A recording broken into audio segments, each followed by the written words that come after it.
তামাকে আসক্ত অসুস্থ প্রজন্ম দেশের অগ্রগতির হাতিয়ার না হয়ে বরং সমাজ এবং দেশের বোঝা হয়ে দাঁড়াচ্ছে, এমন অভিযোগ করেছেন বক্তারা।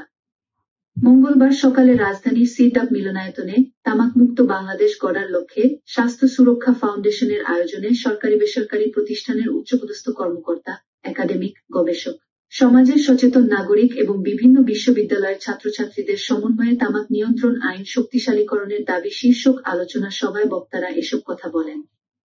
এ সময় তারা আরও বলেন, বাংলাদেশে ৩৫% প্রাপ্তবয়স্ক মানুষ তামাক ব্যবহার করে এবং তার মধ্যে ৪৬% পুরুষ এবং ২৫% মহিলা রয়েছে। এ সময় বক্তারা বাংলাদেশ সরকারকে আহ্বান করেন তামাক নিয়ন্ত্রণ আইনের সংশোধনী দ্রুত বাস্তবায়ন করে দেশ এবং জাতিকে একটি সুন্দর ও স্বাস্থ্যকর সমাজ উপহার দিতে।